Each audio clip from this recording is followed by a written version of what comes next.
الحمد للہ رب العالمین والصلاة والسلام على سید الانبیاء والمرسلین وعلى آلہ الطیبین الطاہرین ومن اتبعهم بإحسان إلى يوم الدين. قال الله تبارك وتعالى في القرآن المجيد: وسيجنبها الأتقى الذي يؤتي ماله يتزكى. وقال النبي صلى الله تعالى عليه وسلم: لو كنت متخذا خليلا لاتخذت أبا بكر ولكنه أخي وصاحبي. صدق الله العظيم وصدق رسوله النبي الأمين المتين المبين الكريم ونحن على ذلك لمن الشاهدين والشاكرين والحمد لله رب العالمين. عرض و معروض کا سلسلہ جاری کرنے سے قبل ایک مرتبہ نبی اور آل نبی کی بارگاہ میں جھوم جھوم کر درود پاک کا نذرانہ عقیدت پیش کرے. پڑھے بآواز بلند: اللہ رب محمد صلی اللہ علیہ وسلم نحن عباد محمد صلی اللہ علیہ وسلم صلاۃ و سلام علیک یا رسول اللہ. حضرات،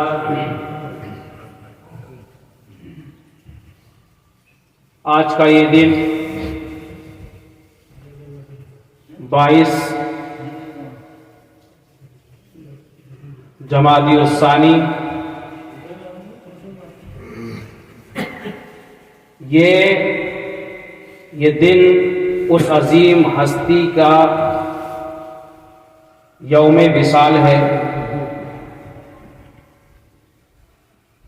کہ جو شخصیت محض محسن انسانیت نہیں بلکہ وہ شخصیت محسن اسلام بھی ہے. آج اس عظیم ہستی کا یوم وصال ہے اور ان کی وفات کا دن ہے، جو نبی کے یار بھی ہیں اور نبی کے محبوب بھی ہیں، اور جنہیں بے شمار اعزاز اور اکرام دنیا کے اندر اور دنیا سے جانے کے بعد بھی حاصل ہے، جنہیں نبی نے اپنی زندگی میں ہی اپنے مصلی پر کھڑا کیا، جن کے بارے میں نبی نے فرمایا: لو كنت متخذا خليلا لاتخذت ابا بکر ولكنه اخي وصاحبي. اگر میں کسی کو اپنا خلیل بناتا تو ابو بکر کو بناتا، لیکن وہ میرے بھائی اور میرے دوست ہیں. آج اسی عظیم ہستی، پاکیزہ و منزہ، مطہر و منور سیدنا صدیق اکبر رضی اللہ تعالیٰ عنہ کا یوم وصال ہے. آج یہ وہ مبارک دن ہے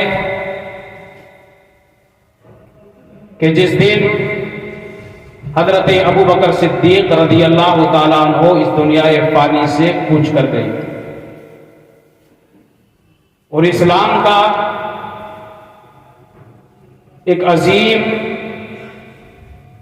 دور ان کے دنیا سے جانے سے ختم ہوا تھا. حضرت ابو بکر صدیق رضی اللہ تعالیٰ عنہ یہ کوئی عام انسان نہیں ہے، بلکہ نبیوں کے بعد اگر کسی کا سب سے بڑا مرتبہ اور مقام ہے تو وہ حضرت ابو بکر صدیق رضی اللہ تعالیٰ عنہ کا. چاہے کوئی کتنا بڑا ولی کیوں نہ ہو، چاہے غوث اعظم ہی کیوں نہ ہو، خواجہ اجمیری کی کیوں نہ ہو، صابر پاک ہی کیوں نہ ہو، کوئی بھی، نہ کوئی ولی، نہ کوئی صحابی اور نہ کوئی دنیا کا انسان انبیاء کو چھوڑ کر کے ابو بکر رضی اللہ تعالیٰ عنہ کے مرتبے اور مقام کو نہیں پہنچ سکتا۔ وہ افضل البشر بعد الانبیاء ہیں، نبیوں کے بعد سب سے زیادہ لوگوں میں، انسانوں میں اگر کسی کی فضیلت ہے تو وہ حضرت ابو بکر صدیق رضی اللہ تعالیٰ عنہ۔ اور میں نے کہا تھا کہ وہ محض محسن انسانیت نہیں ہے کہ صرف لوگوں پر انہوں نے احسان کیا ہو، بلکہ وہ محسن اسلام ہیں۔ اگر اسلام پر کسی کا سب سے بڑا احسان اگر ہے تو وہ حضرت ابو بکر صدیق رضی اللہ تعالیٰ عنہ کا ہے۔ ان سے زیادہ احسان اسلام پر کسی انسان کا نہیں۔ حضرت ابو بکر صدیق رضی اللہ تعالیٰ عنہ کا نام عبداللہ تھا، کنیت ابو بکر اور لقب آپ کے صدیق اور عتیق تھا۔ اور اللہ نے انہیں ایسے مرتبے اور مقام عطا فرمائے کہ جس وقت نبی نے اپنی نبوت کا اعلان بھی نہیں کیا تھا، حضرت ابو بکر صدیق چھوٹے تھے اور چاروں طرف بتوں کو پوجا جاتا تھا، بت پرستی ہوتی تھی۔ حضرت ابو بکر صدیق کے والد بھی ابو قحافہ اور ان کی ماں بھی بتوں کو پوجتے تھے، لیکن حضرت ابو بکر صدیق رضی اللہ تعالیٰ عنہ کی عقل اور حکمت و دانائی دیکھو کہ ابھی تک نبی نے بتایا نہیں ہے کہ یہ بت پرستی حرام ہے، ابھی تک نبی کی بعثت بھی نہیں ہوئی ہے۔ ایک دن آپ کے والد گرامی آپ کو پکڑ کر کے بت خانے میں لے جاتے، حضرت ابو بکر صدیق کو چھوٹے تھے، اور جا کر کے کہتے ہیں اے عبداللہ یہ ہمارے معبود ہیں، ہاذہ الہتک السم العلا فاسجد لہا۔ اپنے بیٹے حضرت عبداللہ یعنی حضرت ابو بکر صدیق سے کہتے ہیں کہ یہ تمہارے بلند و بالا معبود ہیں، یہ تمہارے خالق و مالک ہیں، فاسجد لہا، تو ان کو سجدہ کر۔ اب چھوٹے سے تھے، باپ بھی بتوں کو پوجتے تھے، ماں بھی بتوں کو پوجتی تھی، سارے ارد گرد کے آس پاس بھی لوگ بھی بتوں کو پوجتے تھے، لیکن حضرت ابو بکر کی عقل پر قربان جاؤ، کہتے ہیں کہ میں ان کی عبادت کیسے کر لوں، ذرا میں دیکھ تو لوں کہ یہ عبادت کے مستحق ہیں بھی یا نہیں۔ سوال کرتے ہیں، چھوٹے سے تھے اور بت کی طرف مخاطب ہوتے ہیں اور سوال کرتے ہیں اور کہتے ہیں اگر واقعی تو میرا معبود ہے فَإِنِّي جَائِعٌ فَأَطْعِمْنِي وَإِنِّي عَارٍ فَاكْسِنِي۔ کہتے ہیں بت کی طرف متوجہ ہو کر کے اگر واقعی تو خالق و مالک ہے ہمارا تو میں بھوکا ہوں، ذرا مجھے کھانا کھلا۔ کہتے ہیں وَإِنِّي عَارٍ فَاكْسِنِي، اور میرے جسم پر لباس نہیں ہے، ذرا مجھے لباس پہنا۔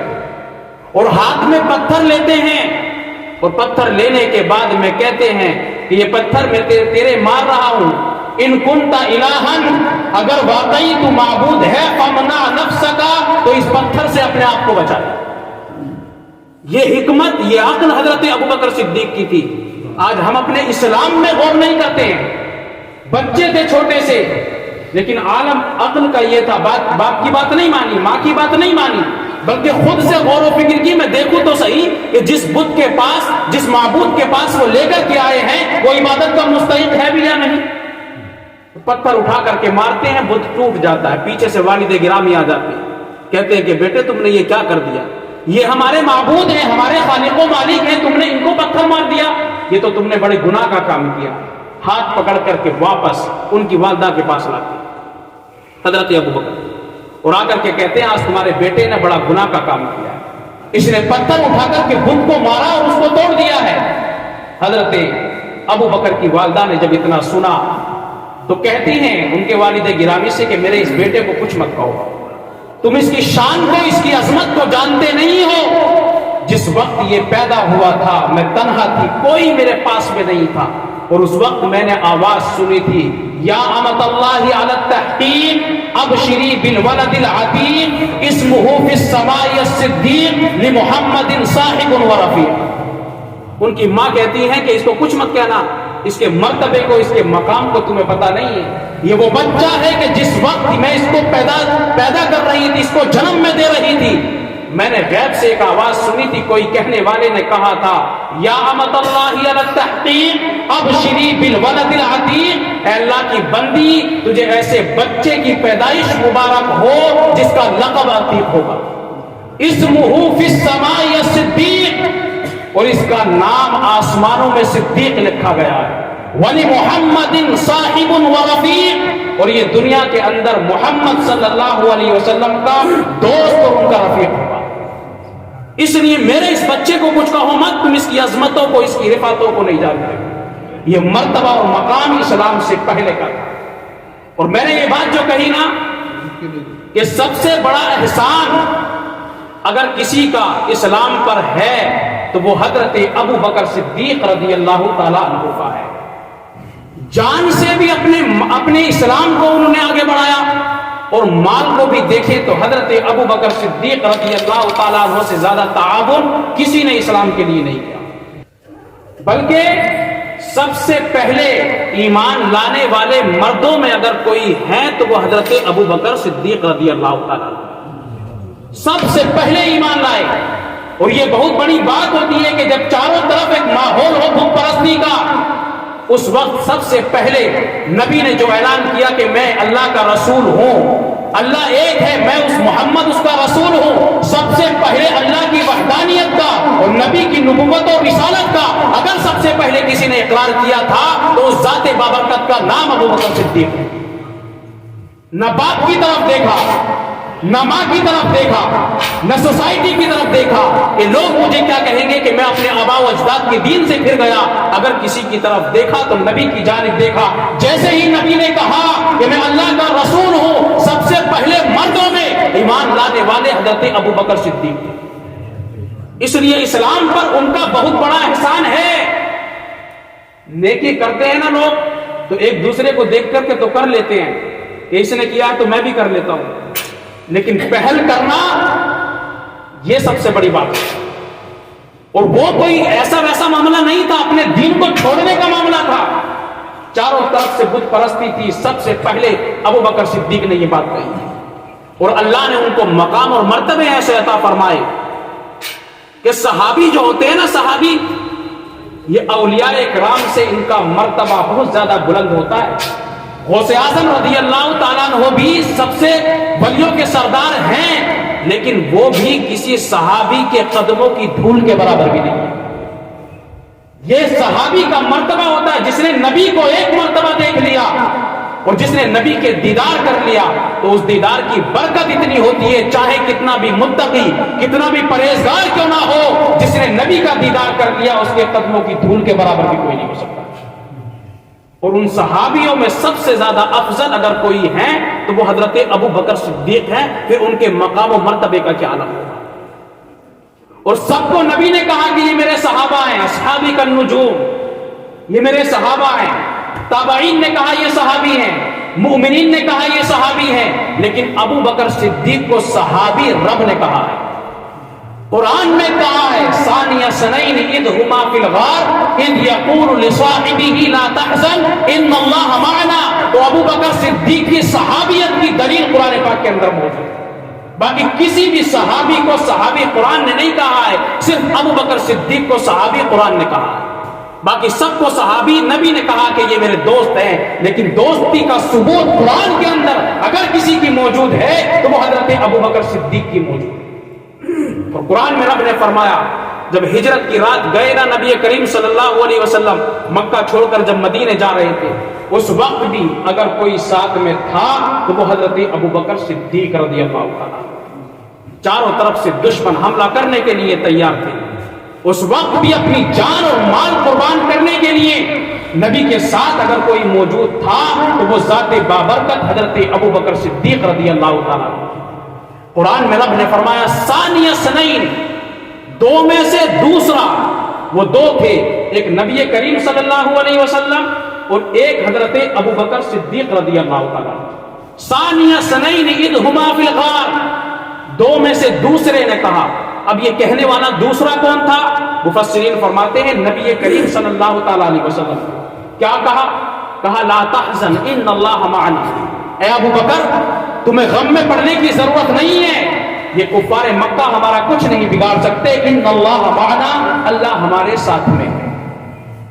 اب ایک نقطہ اس میں یہ ہے کہ نبی کا تو پہلا مرتبہ ہے نا ہر چیز میں، نبی سے افضل و اعلیٰ کوئی نہیں ہے، ان کا ہر چیز میں پہلا مرتبہ ہے، پہلا نمبر ہے۔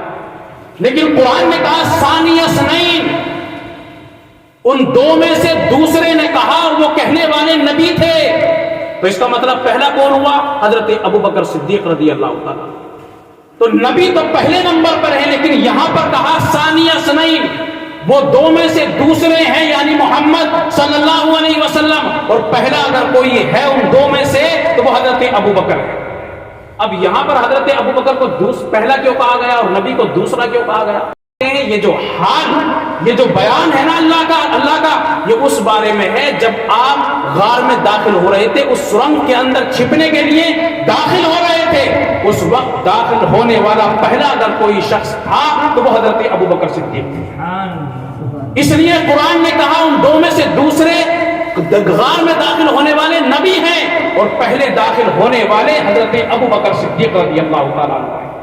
اور یہ بھی اس وجہ سے کہ غار کے اندر نہ جانے ہو سکتا ہے کوئی جانور ہو، کوئی شیر ہو، کوئی بچھو یا سانپ ہو، اس لیے حضرت ابو بکر صدیق نے کہا تھا اے اللہ کے رسول یہ غار بڑی پرانی معلوم ہوتی ہے، اس لیے آپ باہر کھڑے رہے، پہلے ابو بکر داخل ہو کر کے غار کے اندر دیکھ کر کے آئے گا کہ کوئی جانور تو نہیں ہے، کوئی سانپ تو نہیں ہے، کوئی بچھو تو نہیں ہے، اس لیے کہ یا رسول اللہ ان اقتل فانا واحد، اگر آج میں قتل کر دیا گیا تو میں تنہا دنیا سے جاؤں گا، ولو قتلت یا رسول اللہ لہلکت الامہ، لیکن آج اگر آپ کو اگر شہید کر دیا گیا تو پوری امت ہلاک و برباد ہو جائے گی، پورا اسلام برباد ہو جائے گا، اس لیے پہلے ابو بکر داخل ہوگا تاکہ اگر قربانی بھی ہو، اگر جان دینی بھی پڑے تو ابو بکر کو دینی پڑے، اس لیے کہ ابو بکر اگر جائے گا دنیا سے تو تنہا جائے گا، لیکن آج آپ کو اگر کوئی ہو گیا تو پورا اسلام خطرے میں پڑ جائے گا۔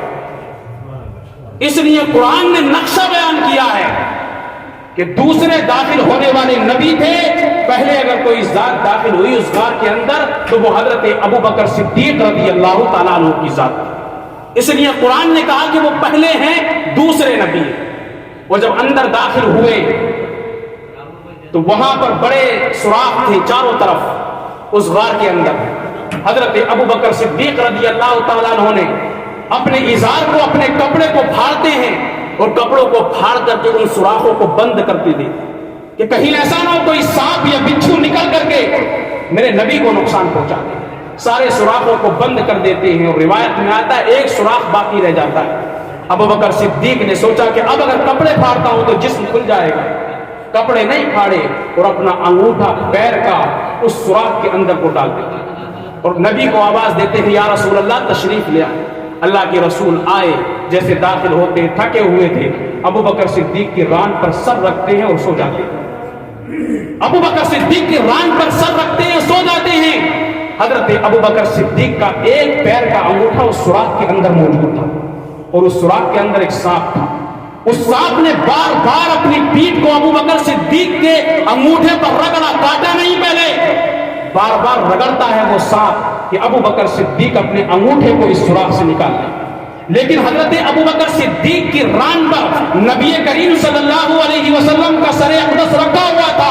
ابو بکر نے کو معلوم تھا کہ نبی تھکے ہوئے ہیں اور یہ سوچ رہے تھے کہ ابو بکر نے اپنی اگر ٹانگ کو ہلا دیا نبی کی آنکھ کھل جائے گی، آرام میں خلل پڑ جائے گا، سانپ کاٹ لیتا ہے۔ ابو بکر صدیق کو درد ہوتا ہے، لیکن ابو بکر صدیق اپنی ران کو نہیں ہلاتے ہیں، کہیں نبی کے عمل، کہیں نبی کی نیند میں خلل نہ پڑ جائے۔ لیکن جب تکلیف برداشت نہیں ہوتی ہے، روتے روتے آنکھوں سے جب آنسو نکلتے ہیں، نبی کے چہرے پر گرتے ہیں، نبی کی آنکھ کھل جاتی ہے، پوچھتے ہیں اے ابو بکر صدیق رو کیوں رہے ہو، کیا پریشانی ہے، کیا دقت ہے؟ حضرت ابو بکر صدیق نے کہا یا رسول اللہ کسی کیڑے نے، کسی سانپ نے میرے پیر میں کاٹ لیا ہے۔ کہا تھا کہ حضرت نبی نے فرمایا اے ابو بکر بتایا کیوں نہیں؟ کہا یا رسول اللہ تھکے ہوئے ہیں۔ ابو بکر کو یہ گوارا نہیں تھا کہ آپ کے آرام میں خلل ہو۔ نبی نبی نے دیکھا تو پاؤں کے اندر سانپ نے کاٹا ہوا تھا. نبی نے اپنا لعاب دہن نکالا اور نکالنے کے بعد میں ابو بکر رضی اللہ تعالیٰ عنہ کے پیر پر لگا دیتے ہیں اور وہیں ان کو شفا مل جاتی ہے. اور بعد میں اسی زہر کے سانپ کے اثر سے حضرت ابو بکر صدیق کا وصال ہوا تھا. یہ قربانی ان کی اسلام کے لیے تھی اس وقت بھی. بلکہ جب غار کے باہر جب چل رہے تھے نا پہاڑیوں پر, تو سارے کفار مکہ, اور ایک چیز یاد رکھیں, نبی کو کوئی نقصان نہیں پہنچا سکتا تھا, بلکہ نبی جب اپنے گھر سے نکلے نا تو نبی نے چاروں طرف گھر کو گھیرے ہوئے تھے کفار مکہ, دیکھ رہے تھے کہ گھر سے کیسے نکلے. ایک مٹھی جو ہے خاک لی زمین سے اٹھا کر کے سورہ یاسین کی آیتیں پڑھی, یاسین والقرآن الحکیم انک لمن المرسلین. چند آیتیں پڑھتے ہیں اور ان کافروں کے سروں پر پھینک دیتے ہیں, اور پھینکنے کے بعد میں ان کے درمیان سے نکل کر کے گئے, لیکن کسی کی نظر بھی نبی پر نہیں پڑی. تو پھر اس کے بعد نبی غارے کیوں گئے, 3 دن تک وہاں چھپے کیوں؟ نبی چاہتے تو نبی تو کوئی دیکھ ہی نہیں سکتا تھا, کوئی نقصان پہنچا ہی نہیں سکتا تھا. جب پہلے ان کے درمیان سے نکل کر کے آ گئے تو اب غار ہیرا میں 3 دن چھپنے کی کیا ضرورت تھی؟ جب پہلے ہی نہیں دکھے تو ابھی بھی ریت لے کر کے ان کے اوپر مار دیتے, کسی کو دکھائی نہیں دیتے. اللہ محافظ تھا.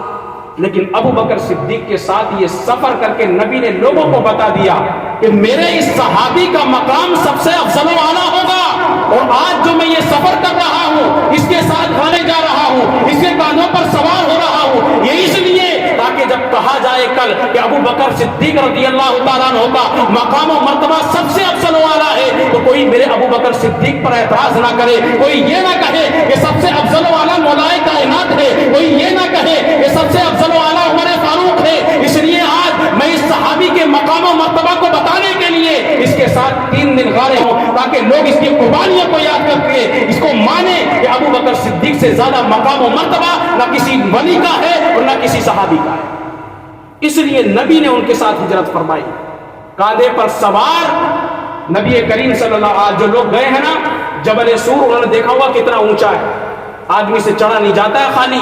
حضرت ابو بکر صدیق رضی اللہ تعالیٰ عنہ نبی کریم صلی اللہ علیہ وسلم کو اپنے کاندھوں پر سوار کر کے اس جبل سور پر لے کر کے گئے. قدموں سے آپ کے خون ٹپکنے لگا تھا.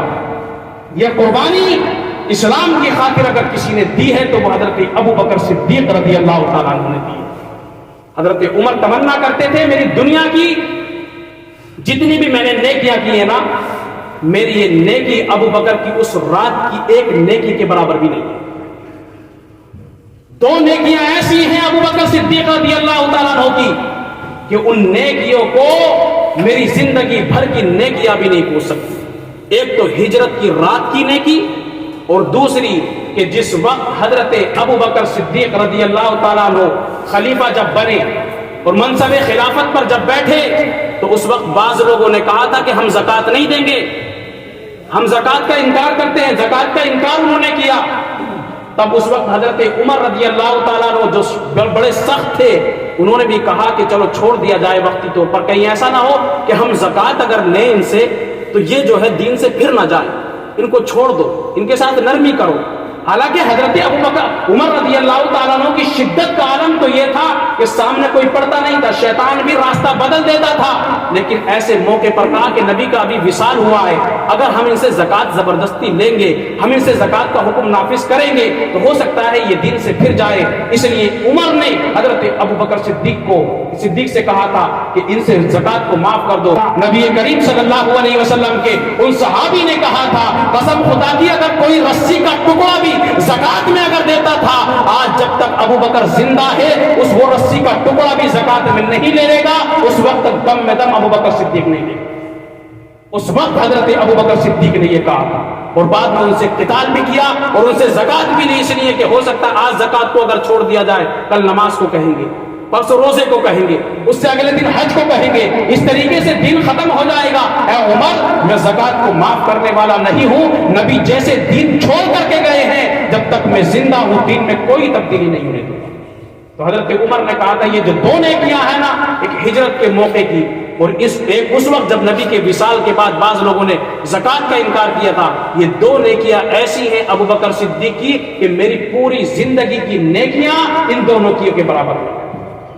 اللہ کی بارگاہ میں دعا ہے اللہ ہم سب کو عمل کی توفیق عطا فرمائے اور ان ہستیوں کی سیرت پر ہمیں صحیح طریقے سے عمل کرنے کی توفیق عطا فرمائے۔ السلام علیکم ورحمۃ اللہ وبرکاتہ۔